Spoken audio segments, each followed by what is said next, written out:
Boa tarde, meus amigos. Em Brasília, 17 horas. Mais um Lift Talk. Bem feliz hoje de ter a companhia aí de dois grandes parceiros. Eu, como de costume, antes de apresentar, eu vou avisando para as pessoas o que a gente está fazendo aqui, o que é o Lift Talk, como ele se encaixa aí no ecossistema do Lift. Então, começando... espero que essa altura do campeonato a maioria de vocês já saibam o que é o LIFT, mas não tem problema, eu não vou me cansar de explicar. O LIFT é o Laboratório de Inovações Financeiras e Tecnológicas, essa iniciativa, né, do Banco Central e da FENASBAC, a Federação Nacional de Servidores do Banco Central, para trazer cada vez mais perto as inovações financeiras, né, do regulador e o regulador dos inovadores na área tecnológica financeira. Então, para a gente é um grande prazer, a gente está na terceira edição, 25 projetos nessa edição, eu já chorei pitanga aqui, né? Já disse que a gente nunca trabalhou tanto, né, com tanto projeto para acompanhar, mas a gente está super feliz, a gente está no primeiro ciclo aí de um sprint intermediário, né, dos projetos, eles entendendo as primeiras entregas, adequando os modelos, bem feliz com o impacto.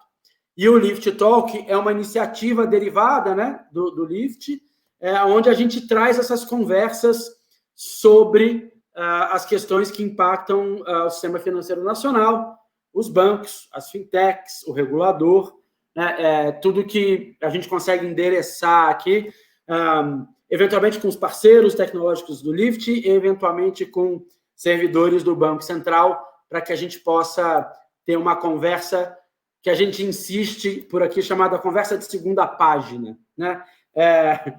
Quando a gente fala aqui de Open Banking, não é a primeira vez que a pessoa ouviu de Open Banking, quando a gente fala aqui de pagamento instantâneo, não é a primeira vez, e quando a gente vai falar agora de cibersegurança no sistema financeiro, a gente não está falando para um público que está ouvindo isso aqui pela primeira vez. Mas vamos lá, deixa eu fazer as apresentações. Aristide Cavalcante, além de ser um dos mentores, criadores do Lift desde o começo, né? Parceiro aí no Comitê Executivo de Coordenação. Tem um histórico bacana, assim, bacharel em Ciência da Computação pela Universidade Federal do Ceará, já entrega logo, né, a origem.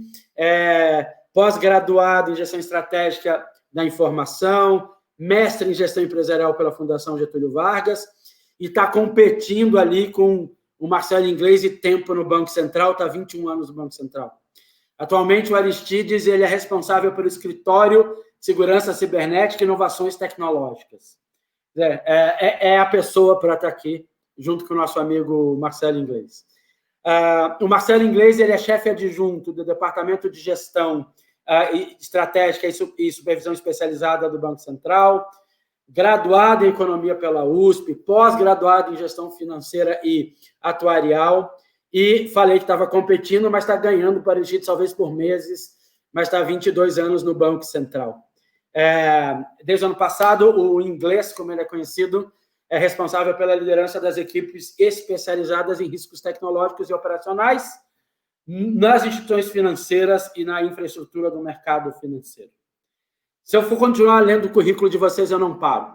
Então, essa, né, é um bom começo, assim. Diria até, já assusta as pessoas que estão aqui, já. É uma competência somada muito legal. Eu vou abrir a nossa conversa, como de costume eu faço, e eu lanço a pergunta logo para os dois, ok? Então, a pergunta já é para os dois. A gente estava conversando sobre segurança cibernética, e vocês usando comigo em termos de resiliência cibernética, né? E aí me veio à mente que segurança é estar seguro. Resiliência não, né, meu amigo? Resiliência é receber a pancada, né, e voltar para onde você estava antes. Então, a ideia de resiliência, de alguma forma, me dá uma ideia de ataque, de recuperação dos ataques. Então, se é isso, se a gente está falando, na verdade, de resiliência cibernética, o Banco Central está sendo atacado o tempo todo. Nesse exato momento, o Banco Central está sendo atacado. As instituições financeiras, o meu banco, né, a minha cooperativa de crédito está sendo atacada nesse exato momento. E se tiver, o que vocês estão fazendo aqui nessa live e não estão tentando me defender? Okay? É resiliência ou é segurança? Bora lá. Bom, vamos começar e o inglês pode ficar à vontade aí também, no bate-papo. Primeiramente, boa tarde a todos, é um prazer estar aqui. E a grande nossa sorte é que um trabalho de segurança cibernética não é um trabalho de uma pessoa, mas de um grande time de competências que estão trabalhando 24 horas por dia, 7 dias por semana. Não somente no Banco Central, mas nas instituições financeiras, dada a criticidade desse processo para o sistema financeiro. Né? E você está certo ponto, porque às vezes quando a gente passa muita mensagem de segurança cibernética, a gente está muito nesse enfoque de identificar, prevenir, proteger, que são ações extremamente relevantes. Mas, em algum momento, algo vai acontecer. Né? Não é que possa ser o fim do mundo ou um grande desastre. Mas o processo de resiliência implica que você está preparado a responder, a se recuperar desse incidente cibernético. Então, resiliência é algo muito mais amplo nesse aspecto, por você ter esse enfoque. E às vezes assim, então nós estamos sendo atacados, o sistema financeiro, eu diria, não é só o sistema financeiro, eu acho que toda a internet, de uma maneira geral, todas as empresas que estão conectadas, elas sofrem sim alguns, vou dizer ataques, porque a gente chama ataques a uma coisa mais grande, orquestrada, planejada. Mas sim, tem pessoas que estão a todo instante querendo descobrir vulnerabilidades, possibilidades de brechas, de capturar dados. E o Banco Central, como todas as instituições financeiras, fintechs, estão sim sujeitas a esses processos de descoberta de vulnerabilidade. É para se preocupar, sim, mas não para se desesperar. Se preocupar no sentido de, sim, eu tenho que estar continuamente melhorando, continuamente aprimorando, pensando nos meus processos. É um trabalho dia a dia, e sempre estar procurando o que eu possa aperfeiçoar e o que eu possa melhorar nos meus processos para ser mais resiliente.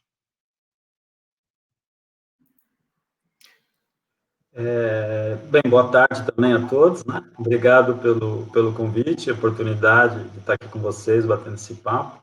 Eu vou só reforçar as palavras do Aristides, né, em relação a essa questão. Realmente, nós passamos a usar esse termo para dar uma visão mais ampla, né, das medidas que são necessárias para assegurar o regular funcionamento do sistema financeiro, sistema de pagamentos, diante desse cenário, né, cada vez mais digital que nós vivemos, né?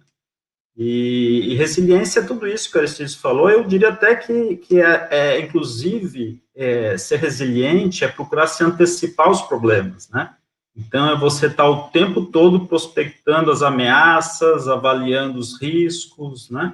E se preparando, portanto, para se defender e responder adequadamente quando, eventualmente, suas defesas forem, as suas primeiras camadas de defesa, né, forem atravessadas, né?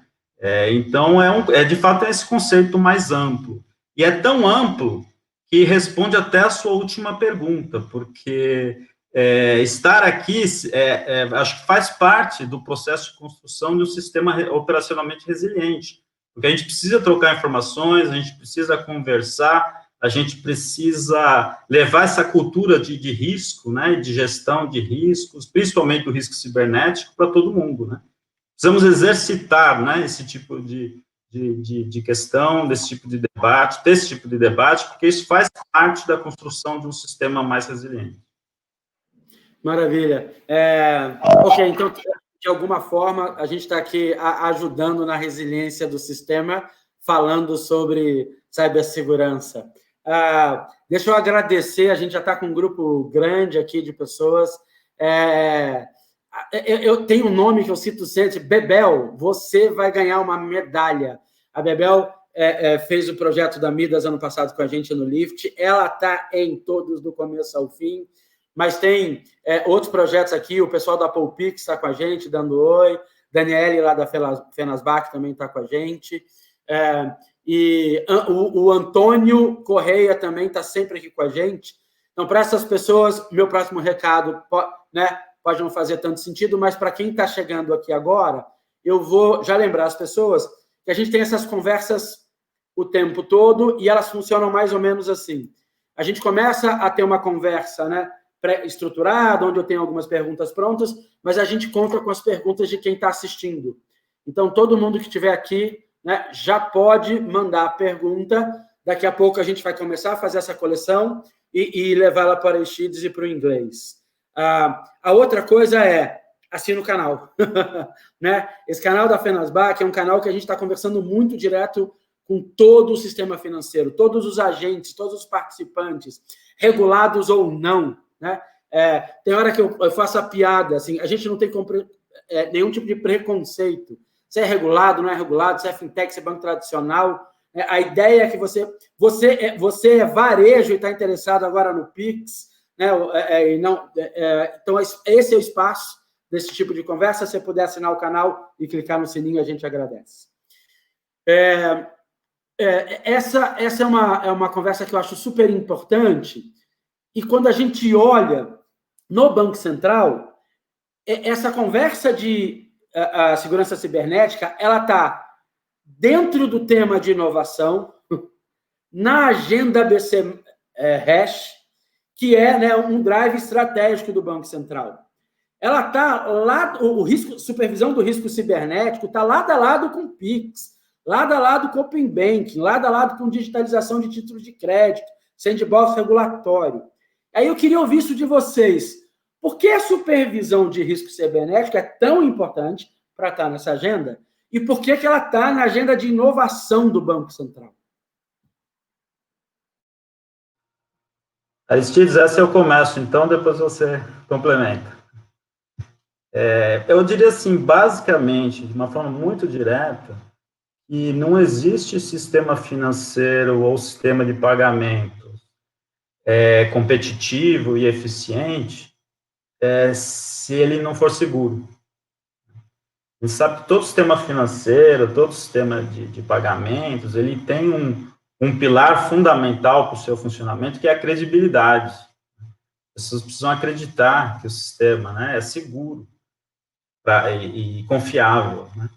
Então, eu diria quase que a segurança desses sistemas, né, é pré-requisito para o funcionamento deles e, portanto, para a eficiência deles no futuro. Né? Então, não é nem o caso se o sistema é eficiente ou não, mas, primeiro, ele é seguro, então agora vamos trabalhar para ele ser eficiente e mais competitivo. Né? Então, isso, para mim, é um reconhecimento da diretoria do Banco Central, né, da importância estratégica da segurança da informação, da segurança cibernética para o bom funcionamento desses sistemas. Evidentemente que esse tema, ele não é necessariamente uma novidade dentro do processo de supervisão do Banco Central. Né? Nós temos equipes especializadas em supervisão de aspectos de TI, né, do risco de TI, já desde do final da década de 90, ou seja, tem mais de 20 anos de história aí, de equipes especializadas em supervisão do risco tecnológico. Ou seja, a gente tem uma experiência no tratamento desse assunto, mas evidentemente que a importância relativa desse tema, né, da segurança da informação, da segurança cibernética, cresceu muito nos últimos anos em função desse processo, né, de transformação digital do sistema financeiro, que foi muito acelerado nos anos mais recentes, né, e que agora, com a pandemia, nós tivemos, então, antecipação de projetos de digitalização até para viabilizar negócios e canais de atendimento, né.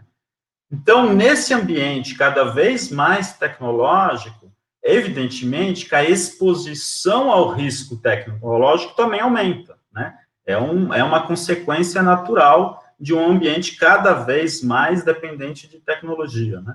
Tanto é que as novas, nós temos empresas novas que elas já são até denominadas como fintechs, né? Quer dizer, o modelo de negócios dessas empresas é totalmente calcado em inovação tecnológica. Então, evidentemente, que repetindo, a importância relativa do risco tecnológico aumentou muito em comparação com os demais riscos tradicionais do setor financeiro, né? Aqueles riscos financeiros como risco de crédito, risco de liquidez das instituições, né? Que também são importantes, né? Mas com relação ao risco tecnológico, a gente tem que reconhecer esse crescimento relativo. Então, a diretoria reconhecendo essa importância entendeu por bem colocar dentro da agenda estratégica do Banco Central o aprimoramento desse processo de supervisão. Isso passa por, evidentemente, reforçar as equipes internamente, né, por maior capacitação, por fortalecimento, né, nós criamos uma divisão, antes nós tínhamos 2 equipes, agora a gente tem nós temos uma divisão de equipes especializadas em risco tecnológico, nós trouxemos o processo de supervisão das infraestruturas do mercado financeiro, ou seja, aquelas empresas responsáveis pela liquidação, compensação de ativos, né, de registro de ativos financeiros, como a B3, a CIP, etc., trouxemos a supervisão dessas entidades também para a área de fiscalização, bem próxima dessa divisão especializada em riscos tecnológicos, justamente porque o principal risco que essas entidades, essas infraestruturas, né, do mercado financeiro correm é o risco operacional, é o risco tecnológico. Então, também foi uma outra medida que nós adotamos para aprimorar o processo de supervisão. E outras por aí. Entre elas, a coordenação com outras áreas do Banco Central, inclusive sob a liderança do Aristides, por meio do escritório, né, de segurança da cibernética do Banco Central. Bom, eu acho que, na verdade, infelizmente, às vezes, algumas pessoas ainda veem inovação e segurança cibernética como algumas questões paradoxas, quando, na verdade, elas são verso e reverso de uma mesma moeda. Porque a questão do inovação não é a tecnologia em si que ele está usando, mas os valores que ela está agregando a um determinado modelo de negócio ao sistema financeiro. Então, quando vocês falam de valor agregado em inovação, sempre é um valor extremamente relevante para qualquer inovação no sistema financeiro, a questão da segurança. Eu dou um caso concreto, quando a gente está falando aqui de PIX, sempre que o Banco Central, as pessoas do Banco Central falam de PIX, falam de um sistema interoperável, aberto, competitivo, e está lá o valor, seguro. Então, a segurança faz parte, porque um valor e uma missão do Banco Central é a questão da estabilidade financeira. E aí é outro engano, que as pessoas veem estabilidade associando a imutabilidade. Estabilidade não é imutabilidade. Estabilidade advém de você estar continuamente promovendo mudanças. Não mais qualquer mudança, mas mudanças certas, mudanças que aperfeiçoem o sistema financeiro.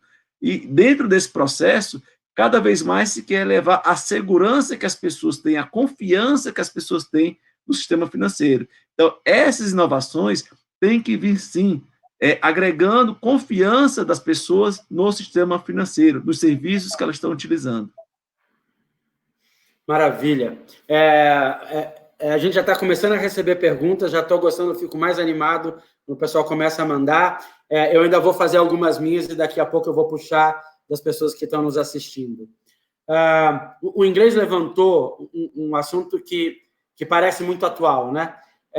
Antes mesmo dessa necessidade de distanciamento, por causa da pandemia, mais de 80% das transações bancárias já eram feitas por internet banking ou celular.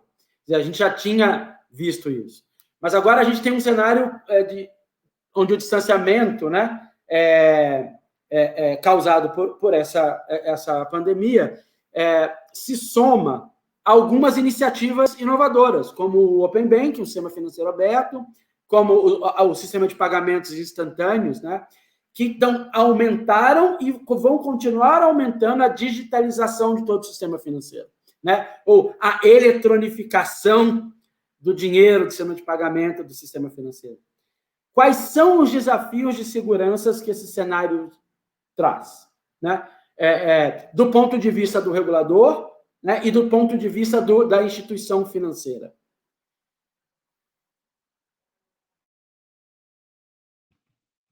Bom, depois o inglês complementar, acho que os principais desafios é tentar a promoção do aperfeiçoamento da resiliência cibernética de todos esses participantes.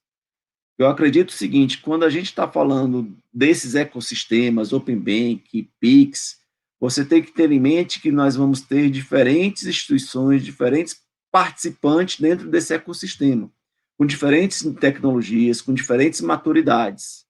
Mas você tem que observar que esses participantes tem que ter uma visão comum em termos de segurança cibernética, de resiliência cibernética desse ecossistema. Então, não dá para se falar de PIX sem ter um grupo especificamente discutindo questões de segurança relativa ao ecossistema do PIX. Não dá para falar de Open Bank se você não tiver um grupo falando das questões relativas de Open Bank dentro desse processo.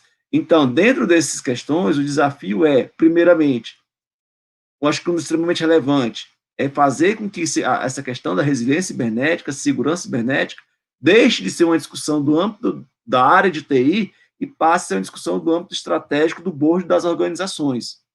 Não é algo da TI, segurança cibernética, não, a TI que trata, a TI que olha isso aí. Não, toda organização tem que olhar essa questão da resiliência cibernética do sistema financeiro. Esse é o primeiro ponto.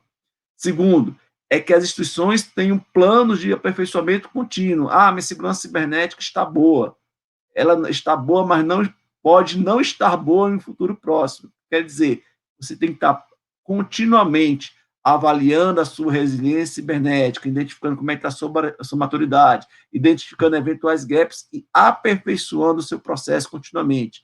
É um trabalho árduo, é um trabalho contínuo, mas que as organizações têm que ter planos claros para deixar o que é que eu vou aperfeiçoar, aprimorar na resiliência cibernética da minha organização nesse próximo ano. E continuamente fazendo esses processos, entendendo os desafios que estão por vir. Eu acho que o Aristides foi bem feliz na resposta dele, né? Essa é uma preocupação nossa na supervisão, é de levar esse tema, né, para todas as instituições, inclusive para aquelas que estão entrando agora, né, no sistema financeiro, onde teve novos players aí, né, até por conta desses novos ecossistemas que estão sendo criados, né, novas instituições reguladas pelo Banco Central, todo esse segmento de pagamentos, né, que teve um desenvolvimento mais recente. Então, a gente tem essa preocupação, né, de que todos eles estejam antenados, né, com essas questões, com os princípios contidos na regulamentação específica, né, aplicável a essas entidades com relação ao tema segurança cibernética, né.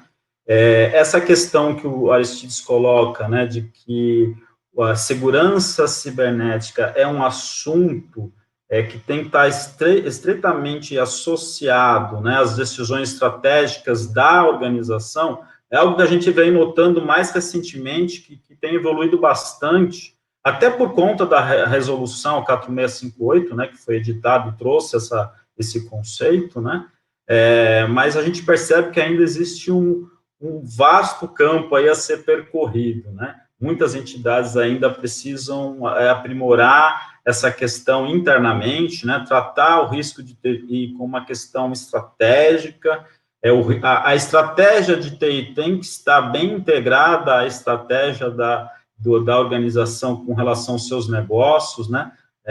Isso não pode mais estar descolado, como talvez no passado fosse, né? Aqueles malucos da área de TI ficavam relegados lá no canto. Não, isso não pode mais acontecer, né?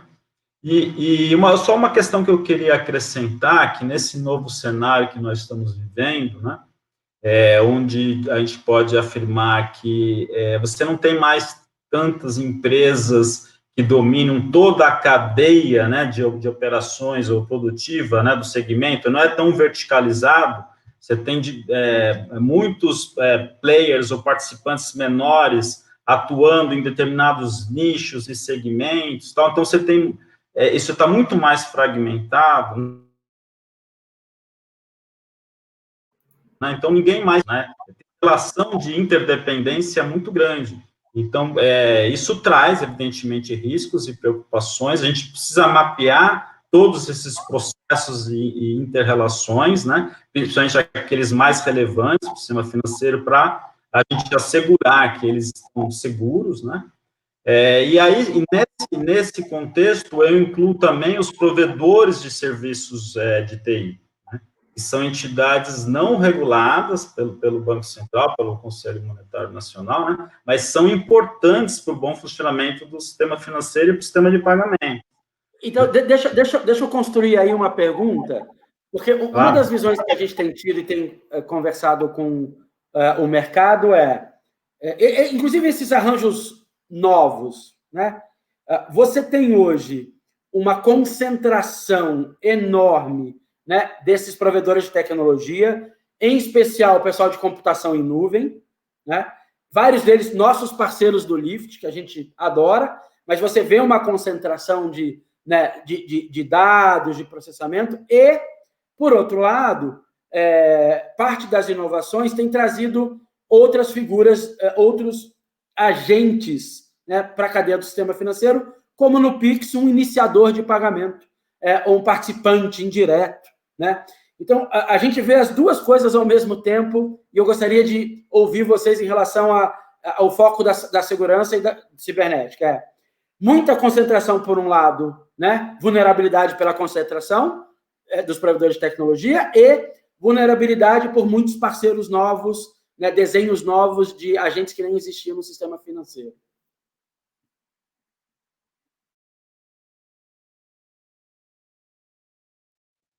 Quem quer começar agora, Cid? Eu começo? Pode fica à vontade, Gleice. Tá bom. Essa questão da concentração de provedores de TI não é uma exclusividade nossa, né? É uma realidade internacional. A gente já detectou isso, a gente já em contato, né, com outras jurisdições e reguladores de outros países, né, que a gente interage bastante em fóruns internacionais, né? A gente percebe que isso é uma realidade internacional e é difícil de contornar. Como disse, são empresas não reguladas, né? Mas que a gente procura alcançar de uma forma indireta, que é mais ou menos o modelo que é mais adotado mundo afora, né? Porque essa discussão de como alcançar os provedores de serviços relevantes de TI, ela também está ocorrendo nesses fóruns internacionais, né?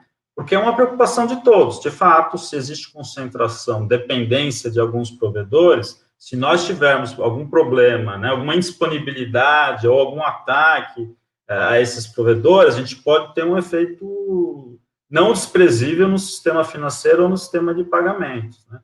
Então, é uma preocupação do Banco Central, sim, é uma preocupação dos reguladores mundo afora, e o nosso modelo hoje é alcançá-los pela via indireta, ou seja, as entidades supervisionadas que contratam, né, esses provedores, elas têm que observar uma série de requisitos previstos na regulamentação, na resolução 4658, né, que vão dar maior segurança ao processo, à contratação e etc. E a gente tem percebido, inclusive, que alguns desses provedores sensíveis a essa regulamentação adaptaram seus pacotes, seus serviços, né, à regulamentação, fazem, inclusive, referência específica a 4658, que mostra, né, que ela está surtindo o efeito desejado, né. Então, do ponto de vista de resiliência operacional, a gente está muito atento para essa questão, né, a concentração existe, né. Não sei se é uma questão a ser abordada mais à frente, né, do ponto de vista competitivo, né, não estou falando agora aqui de segurança, mas do ponto de vista de segurança, a gente tá mapeando, porque, inclusive, as instituições são obrigadas a informar o Banco Central os contratos que elas firmam com essas empresas, né, os serviços mais relevantes. Então, a gente tem aqui na área de supervisão o mapeamento completo dessas empresas, até para orientar a nossa atuação quando, eventualmente, alguma delas sofre algum problema, alguma indisponibilidade, algum ataque, porque a gente já sabe qual pode ser o alcance desse problema, né? A gente já sabe quais são todas as empresas contratantes, e aí a gente aciona as equipes de supervisão para contornar o problema quando é o caso, né? Enfim, é uma situação com que a gente está convivendo, mas a gente está, assim, atuando no sentido de fazer com que isso não seja um problema do ponto de vista de resiliência operacional. Maravilha. Acho que um ponto bastante relevante é que a resolução 4658 trouxe, que era uma dúvida no mercado, se poderia usar serviço em nuvem. Na verdade, ela foi clara, assim, dentro dos princípios, a dizer, sim, pode usar serviço novo, mas tem que estar aderente aos processos da organização, em termos de segurança, criticidade, a utilização dos serviços em nuvem. E, claro, isso também foi dar um maior conforto, né, aos participantes do mercado em utilizarem, e, claro, até os próprios provedores desse serviço entenderem também que eles tratar esse serviço de forma mais crítica, aderente a questões e controles requeridos pelo regulador. Claro, do ponto de vista de segurança cibernética, particularmente, eu acredito que esse serviço até salutares, porque é difícil você entender para uma pequena organização, que está começando, uma fintech, startup, utilizar já as tecnologias mais de ponta, referente a que ajudam nas questões de segurança cibernética, são caros. E esses provedores de serviço em nuvem já trazem embutido nas suas inovações processos bastante robustos do ponto de vista tecnológico de segurança cibernética, que podem ajudar, sim, a esses pequenos entrantes, né, fintechs, startups, a começarem um degrau mais acima do ponto de vista de segurança cibernética. Claro, tecnologia não é tudo. O que a gente tem observado é que, às vezes, o gap a ser coberto é um gap referente a questões de processos, não das tecnologias em si, quando se usa serviço em nuvem. Eventualmente, você pode ouvir falar de algum incidente ocorrido, a questão de uma informação que estava na nuvem, que foi acessada. Na verdade, quando vai se investigar esse tipo de incidente, você observa que é muito mais de uma falha do processo de como se utilizou aquele serviço em nuvem do que propriamente de uma falha tecnológica daquele serviço em nuvem, né? Claro, como o inglês destacou, do ponto de vista de competitividade, há outras questões a serem discutidas, mas do ponto de vista de segurança cibernética, particularmente, eu acredito, sim, que esses provedores de grandes serviços têm a agregar muito para aqueles pequenos entrantes do ponto de vista de segurança cibernética. Até, claro, do ponto de vista de capacitação, de observar melhores práticas, de como utilizar determinadas tecnologias. Maravilha. Pode não parecer, mas já passou meia hora da nossa conversa. Aqui é rápido. E aí eu já vou começar a trazer algumas perguntas das pessoas que estão nos assistindo. De alguma forma, acho que conversa um pouco com essa fala final que a gente está tendo aqui. Eu vou até publicar a pergunta. A Ana Carmen está dizendo assim para a gente, ó, além da devida e necessária infraestrutura e planejamento para coibir os crimes cibernéticos, como enxergam o desdobramento judicial desses crimes, já que a falta de punição estimula as ações criminosas? Eu vou complementar a pergunta e vou direcionar, né, porque a gente não está com o judiciário aqui, a gente está com o regulador aqui. Mas aproveitando a pergunta dela, né, e valorizando, quando há uma violação de dados, quando há uma vulnerabilidade, o que essa instituição financeira é obrigada a fazer, né, a comunicar, e se existem, quais são as punições aplicadas ou aplicáveis pelo regulador na instituição financeira? Deixar o inglês começar com essa, já que as informações vão diretamente para a área dele. Bem, nós temos, evidentemente, a LGPD, né, a Lei Geral de Proteção de Dados Pessoais, e que ela tem lá um rol extenso, né, de penalidades, sanções previstas, né. Evidentemente, as instituições estão, nesse momento, trabalhando para adaptação dos seus processos internos à lei, né, inclusive o próprio Banco Central, né, nós estamos trabalhando também com relação a isso.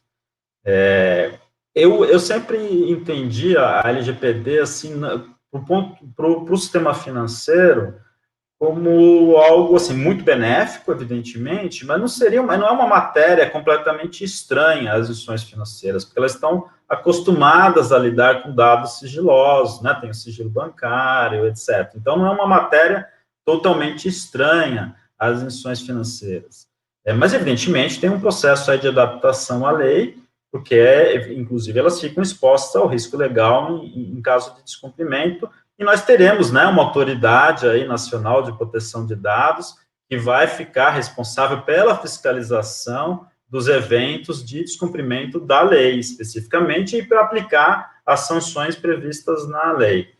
Agora, aqui no Banco Central, em função da 4658, né, ela também trouxe essa previsão de que as instituições devem nos informar, né, informar o Banco Central os eventos, né, os incidentes que ocorram e que gerem uma situação de crise interna, né, de alerta interno. Então, isso precisa ser também notificado, informado ao Banco Central, para que, inclusive, a gente possa atuar em caso de necessidade, né. Evidentemente que eventuais descumprimentos dos requisitos da resolução também são passíveis de sanção, das medidas punitivas, né, coercitivas previstas na lei para a atuação do Banco Central. Estou me referindo à Lei 13.506, né? Então, a gente também tem um arsenal de medidas que a gente pode adotar, inclusive, no limite, né, a instauração de um processo administrativo sancionador contra a instituição ou os administradores dela, né? Mas eu queria aqui ressaltar que a nossa atuação enquanto supervisores, né, do sistema financeiro, evidentemente que ela tem esse papel disciplinador também, né? Mas a gente se pauta muito mais por uma atuação preventiva, prudencial, né? Nosso intuito não é sair punindo as instituições, mas é trabalhar e incentivá-las a adotar as práticas adequadas de gestão de risco para evitar os problemas, né? É por isso que a gente consome muito maior parte do nosso tempo com medidas dessa natureza, né? Atuando junto às instituições para que elas se mobilizem, né? Para aprimorar seus processos internos, seus controles internos, para notificarem o Banco Central tempestivamente diante de situações de vazamento de dados ou de ataques cibernéticos, né? Enfim, para que elas cumpram todos os dispositivos da resolução, e isso sim que traz maior resiliência operacional para o sistema financeiro, né? Porque a punição, ela é importante, eu concordo, né, com a colega que fez a observação, quer dizer, a impunidade sempre gera um ambiente, né, de menor disciplina, né, mas é importante também educar, né, é uma ação educativa até, né, do Banco Central, da supervisão, no sentido de falar, olha, gente, esse risco é importante, ele é ainda mais importante agora, nesse ambiente, né, cada vez mais interconectado, cada vez mais digital. Então, as instituições têm que se preparar, porque senão, no limite, elas podem até nem sobreviver, né? Porque as perdas que elas vão sofrer podem inviabilizar modelos de negócio. Então, esse é o ponto, acho que eu queria ressaltar.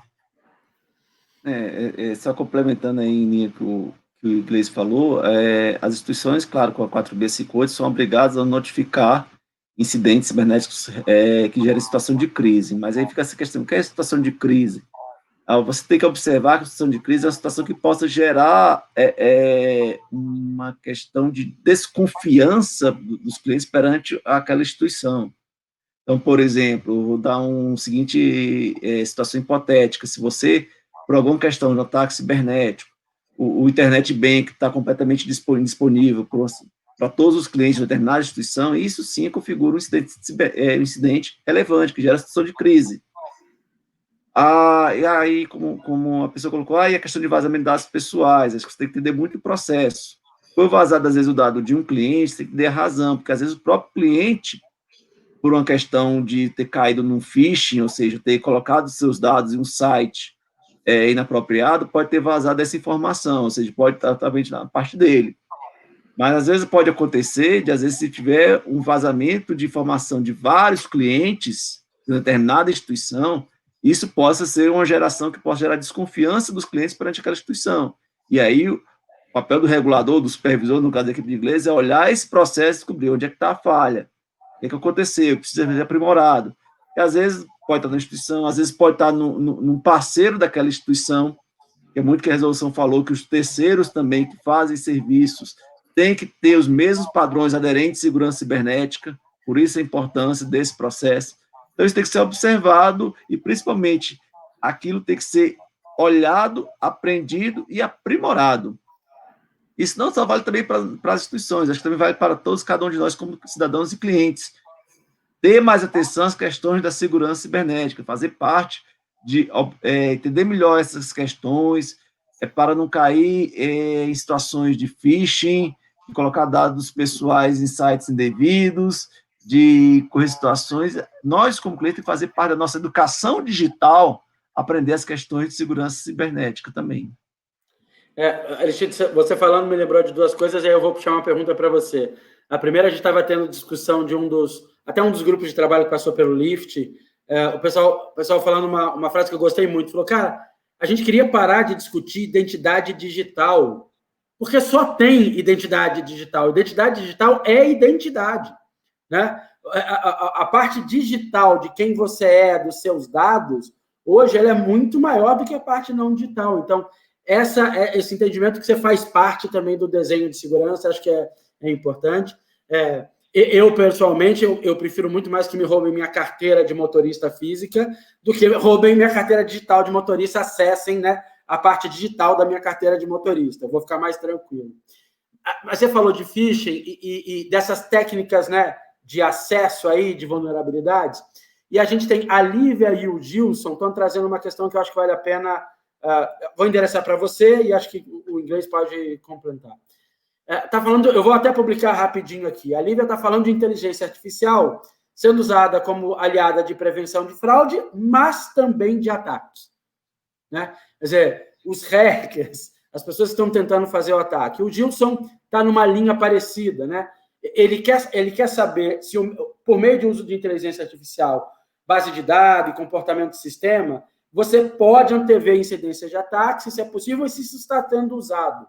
Então, os dois lados estão usando, quão bem está sendo usado e quem está ganhando.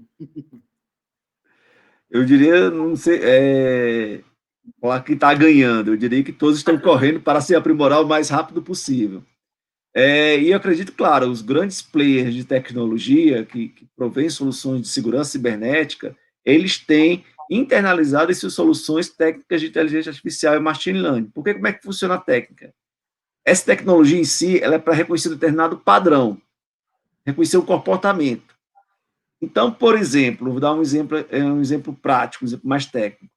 Essas ferramentas ficam olhando o seu ambiente. Quando eles identificam algumas tentativas de conexão do seu ambiente, eles podem reconhecer aquelas tentativas como um determinado padrão de um ataque cibernético. E rapidamente eles já tomaram as medidas necessárias para responder e evitar qualquer problema naquele ataque. De forma, outro exemplo mais claro para nós no nosso dia a dia, nossas organizações. Eventualmente, a gente recebe e-mails que chama e-mails de lixo eletrônico. Muitas vezes lá, esses e-mails de lixo eletrônico têm muitas tentativas de captura dos seus dados, que é o chamado phishing. Promoção, veja aqui a restrição do seu imposto de renda, atualize seus dados cadastrais, senão vai inviabilizar o seu cartão, vai bloquear o seu cartão, sua conta vai ficar bloqueada. Então, muitas vezes, aqueles que promovem esse tipo de ataque usam esses e-mails no sentido de obter dados e informações. Claro, muitos provedores de e-mails corporativos têm ferramentas que protegem para alguns, a maior parte desses e-mails, mas às vezes pode eventualmente acontecer de um outro e-mail passar por essa ferramenta. E cabe a nós, assim, enquanto participantes, aprender a identificar isso e dar feedback. Muitas vezes, chegar lá, isso é um lixo eletrônico, isso é um problema. Por quê? Automaticamente, as ferramentas vão internalizando aqueles tipos de e-mail e tentando reconhecer os padrões daqueles tipos de e-mail para bloquear os próximos. E essas técnicas de reconhecimento de padrão são técnicas de inteligência artificial e machine learning que são utilizadas nessas ferramentas para aprimorar a resiliência cibernética. E observe o ponto-chave que eu quero chamar. A tecnologia está aí, mas se nós, enquanto cidadãos e clientes, não estivermos atentos, fazermos o nosso papel, as tecnologias nunca serão suficientes para essas questões. Então, é um papel fundamental nosso, observar, isso é um phishing, esse site é seguro, não é, qual o processo de notificação que eu posso informar na minha empresa, ou informar ao meu banco, de que está havendo uma tentativa de fraude com dado, porque as próprias organizações, elas vão tomar medidas para aperfeiçoar esse processo, com base nesse cliente que deu essa informação, e vai tentar evitar com que isso ocorra com outros clientes. É o processo colaborativo que é de fundamental importância dentro de um processo de aprimoramento de resiliência cibernética. Maravilha. Eu só queria comentar, viu, Rodrigo, em relação a isso, que como o Aristides falou, né, esses grupos aí de criminosos cibernéticos, eles são muito sofisticados, né, então eles fazem uso dessas aplicações, inteligência artificial, machine learning. A gente tem, sim, no nosso processo de supervisão verificado que muitas instituições também passaram a fazer, né, para também aprimorar suas defesas, né. Eu só queria acrescentar que, na supervisão, nós também passamos a fazer uso de recursos, né, de inteligência artificial, machine learning, porque nós também precisamos acompanhar, né, a sofisticação do sistema financeiro para que a supervisão não perca a sua capacidade, né, de performance. Então, nós temos, por exemplo, já aplicações de machine learning para identificação de operações problemáticas ou insuficiência de provisão em carteira de crédito, né, para dar um exemplo. Nós temos um projeto hoje aprovado pela diretoria chamado SupTech, que é justamente esse conceito, né, de trazer a tecnologia para o processo de supervisão, né. E um dos objetivos principais desse projeto é criar aplicações para o processamento de linguagem natural, né, para a supervisão. Porque a gente tem aqui uma área de monitoramento que capta, coleta, processa e analisa, né, dados coletados do mercado, dados estruturados, quantitativos, né, mas nós precisamos também agora ir para esses dados não estruturados ou para esses dados qualitativos, né, que estão aí também nas redes, né, são informações, às vezes, importantes para o processo de supervisão, e que a gente tem que ter essa capacidade de processamento e análise, né. Então, nós estamos também procurando fazer uso, né, de recursos de inteligência artificial para o processo de supervisão. Gostei. Eu vou construir em cima do SupTech, mas antes vou, né, falar dos nossos amigos que estão aqui. Bebel dando um oi para Aristides especial. Obrigado, hein, Bebel? O Aristides é bom mesmo. Eu só faço o papel aqui, né, de levantar as pessoas. Não, mas é um prazer estar com os dois, Aristides e com o inglês. Pessoal, agradecendo muito, né, essa conversa já. Tadeu Pimenta, um dos nossos grandes amigos ali da Fenasbar, que está aqui com a gente, né, reforçando a importância da segurança, bem bacana. E tem mais, quando você falou sobre a SupTech, pegar algumas aplicações, trazer para dentro, né, conhecer um pouco melhor, eu fiquei bastante curioso quando eu estava olhando o modelo de resiliência, né, com o Banco Central de cibernética em relação a um exercício chamado exercício de incidentes cibernéticos, chamado Guardião Cibernético, que o Banco Central tem junto com o Ministério da Defesa. Como é que funciona essa simulação? Como é que funciona esse exercício? E por que esse exercício tá vinculado ao Ministério da Defesa junto com vocês?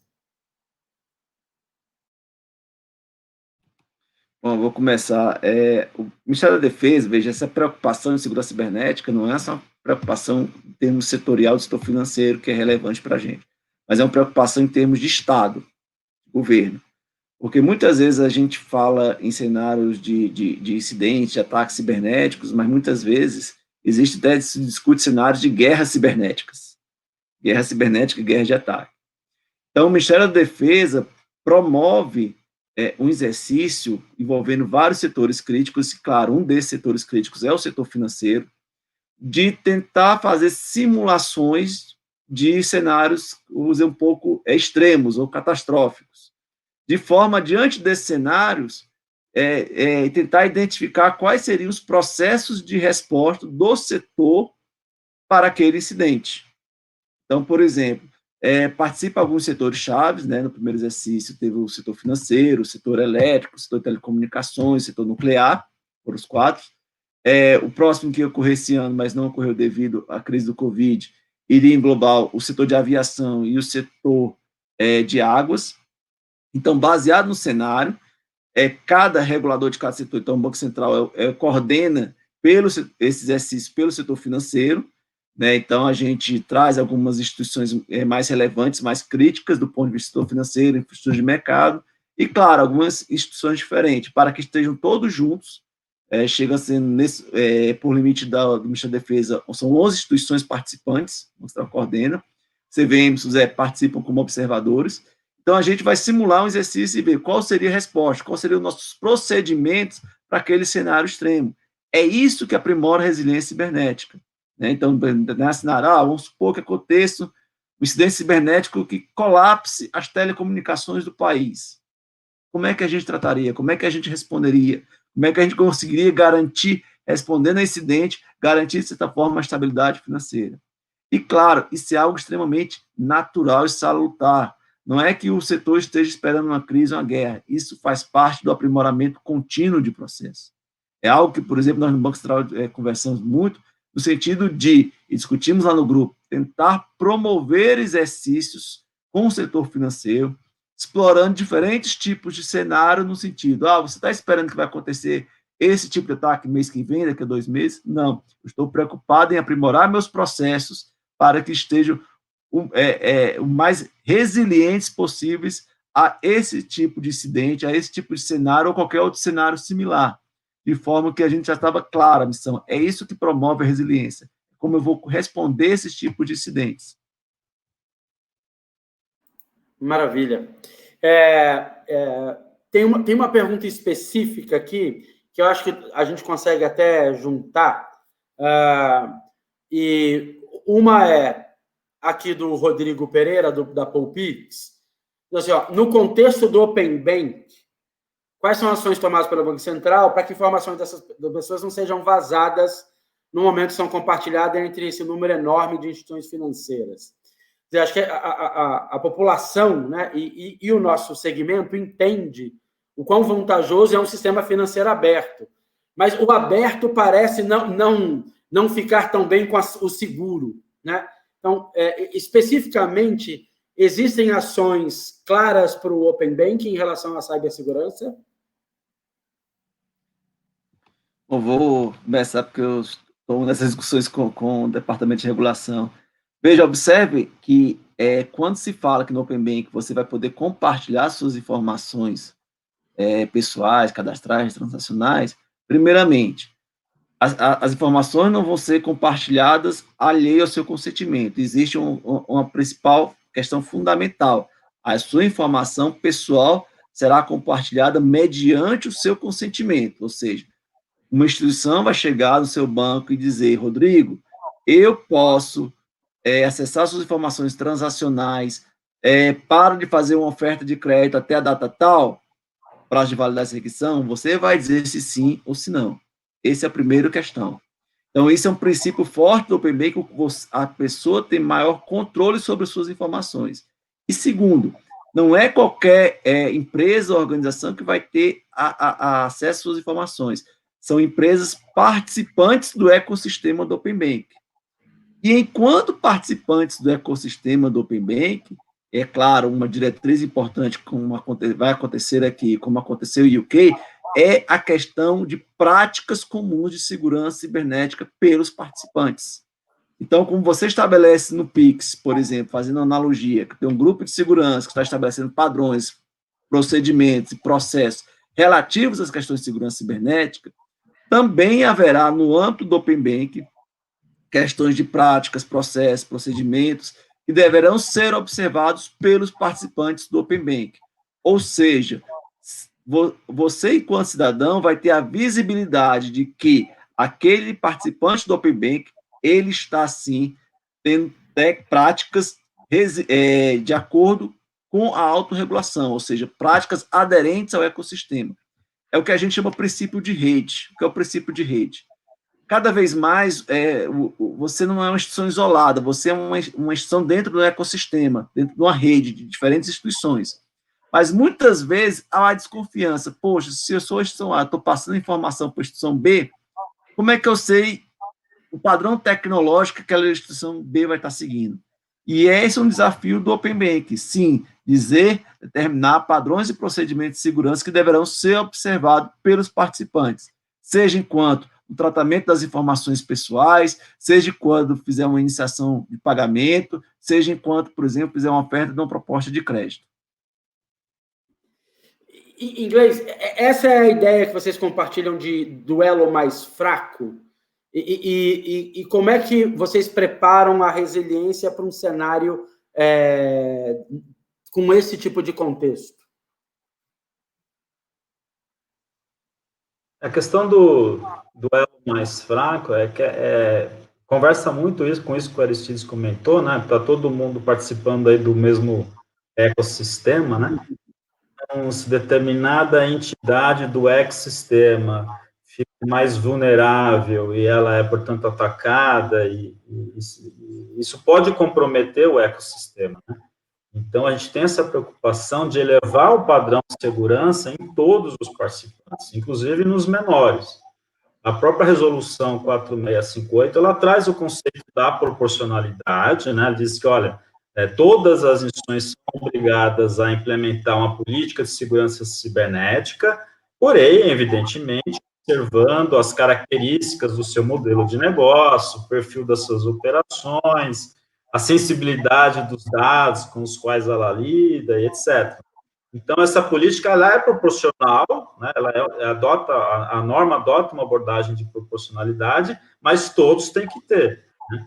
E o Banco Central trabalha, evidentemente, para elevar esses padrões de segurança em todas as instituições participantes dos ecossistemas, Open Banking, PIX, do sistema das operações recebíveis de cartão de crédito, da resolução 4734, e todas as inovações aí que estão vindo pela frente, né? Porque justamente a gente quer evitar a existência de elos frágeis na cadeia que possam comprometer todos os ecossistemas. E nesse quesito, as infraestruturas do mercado financeiro desempenham um papel nevrálgico, né? Justamente porque elas centralizam muitas das operações, liquidações, compensações, registro de ativos financeiros, né?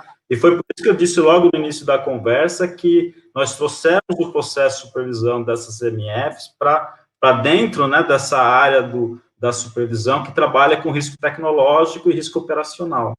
É justamente para dar maior sinergia nesse processo de supervisão e a gente atacar esses elos, né, nevrálgicos e também os supostamente elos frágeis do sistema. Maravilha. Vocês não vão acreditar, a gente está entrando com 58 minutos de conversa. É assim, aqui é muito, o tempo passa muito rápido. Outras perguntas, várias perguntas boas, a gente não vai dar tempo de falar sobre todas, mas eu vou pedir uma resposta rápida dos dois antes da gente começar o processo de encerramento numa específica aqui. Que fala sobre a cultura da segurança de informação nas instituições, né? Então, essa mitigação do risco é sempre influenciada. Qual é a principal característica a se buscar pelos integrantes do Sistema Financeiro Nacional para fomentar essa cultura? Resposta de 1 minuto para cada um dos dois. Na dúvida, falo eu. Bom, vou começar, depois a gente fica aqui. Eu acho que a questão de cultura é a questão de exercitar, praticar, conscientizar. Então, assim, assim cultura, eu acredito que muito se adquire processo cultural a se praticar. Um determinado valor, ele é internalizado na cultura da organização quando ele é praticado. De que forma eu vou praticá-lo? Fazer exercícios, fazer campanhas. Eu até, por exemplo, vou citar um caso que a gente faz, em determinados momentos, a gente faz campanhas internamente no Banco Central com os funcionários. E muitas vezes a gente bota uma trick question, um e-mail de pegadinha, como o pessoal muitas vezes chama internamente, e se alguém clica naquele e-mail de pegadinha, é porque a gente observa, poxa, essa pessoa pode estar suscetível naquela situação, a situação de phishing. E ela é direcionada para uma página, bem-vindo à nossa campanha de segurança cibernética, você não clicou no e-mail. Aí a gente começa a observar nesse exercício para a pessoa se conscientizar, olha, foi um exercício, mas poderia estar acontecendo, não aqui talvez dentro da sua instituição, mas poderia estar acontecendo na sua casa. Então, as pessoas despertam, né, desses tipos de exercícios, desses tipos de prática, para, poxa, realmente eu não estava atento, eu estava numa situação meio, digamos assim, estressado, pensando em outra situação e cliquei naquele e-mail. E as pessoas acontecem, é natural, eu cliquei naquele e-mail sem querer, sem me ater aos detalhes daquele e-mail. E muitas vezes a pessoa percebe e a pessoa vai fazer um curso, um vídeo explicativo de determinada prática. Então, esses são tipos de práticas que são fomentadas, que as pessoas promovam dentro das suas organizações. E eu vou um pouco além. Eu acredito, particularmente, que as instituições financeiras têm que determinar, promover essa cultura de segurança cibernética também perante seus clientes. Não dizer que a segurança é somente sua interna organização, mas perante seus clientes. Eu acredito, particularmente, a opinião pessoal da Aristides, que organizações poderiam promover campanhas, seja para os seus clientes participarem de determinados cursos, respondendo questionários, ganhando pontos de fidelidade, alguma estratégia de alguma natureza similar, de forma a despertar a cultura de segurança cibernética também perante seus clientes. Maravilha. Inglês, sua versão da pergunta do nosso amigo: como fomentar a cultura de segurança e resiliência cibernética nos integrantes do Sistema Financeiro Nacional? Muito feliz com essa pergunta, porque vai me dar a oportunidade de falar sobre uma iniciativa que nós estamos implementando aqui na supervisão, que inclusive contando já com a parceria do Aristides, lá do ITSEC, né, que é a construção do Fórum de Resiliência Operacional, com a participação dos representantes das associações de classe, né, dos segmentos aí do sistema financeiro e sistema de pagamentos, né. Então, nós convidamos as associações de classe para uma conversa inicial, para começar a desenhar, né, esse fórum de resiliência operacional, porque a gente tem a expectativa que ele funcione como um mecanismo de compartilhamento de informações. E aí, quando a gente fala de aculturamento, né, de desenvolver a cultura dentro das organizações, a gente tem que passar por esse processo de compartilhamento de informações sobre eventos, incidentes, preocupações diversas, né, possíveis evoluções, né, tanto normativas quanto de práticas, né, tem aí os frameworks de referência aí no mercado, como adotá-los, quais são os mais, digamos, adequados para a realidade do nosso sistema financeiro. Enfim, nós precisamos conversar e trocar informações, ampliar essa rede, estabelecer essa rede de troca de informações, né? Também no espírito da resolução da 4658, porque ela pede isso, né? Num comando específico, ela pede para que as instituições compartilhem as informações sobre os incidentes relevantes, né? De cibernéticos, né? Elas têm que compartilhar entre si, tem que criar um mecanismo de compartilhamento. A gente entende a dificuldade para isso acontecer por outras razões, né? Mas, assim, o Banco Central, como agente neutro, vai tentar coordenar, né, esse processo por meio do Fórum de Resiliência Operacional, incentivar essa troca de informações para justamente ir aculturando todos os participantes, né? As associações de classe têm essa capacidade, né, de disseminar essas medidas, essas ações, essas informações junto aos seus associados. Então, a gente espera alcançar aí um público significativo, né, de participantes e contribuir significativamente para esse processo aí de geração de uma cultura de risco cibernética dentro das organizações. Que delícia, olha só, eu vou já começar a fazer nosso encerramento, eu vou fazer um agradecimento enorme ao Aristides, que o Tiago Gomes está chamando de competentíssimo Aristides aqui, ao inglês, é um servidor que a gente tem conversado mais agora, entendido mais com essa aproximação, e se aproximado dessa conversa de resiliência cibernética. Essa conversa, para mim, foi uma conversa de abertura, a gente vai ter que ter desdobramento sobre ela, acho que é um tema importante para todo o ecossistema. Agradecer em nome da FENASBAC, agradecer em nome de todo o LIFT, todo o ecossistema do LIFT, a presença de vocês dois. Meus amigos, muito obrigado. Deixo vocês com uma palavra final aqui.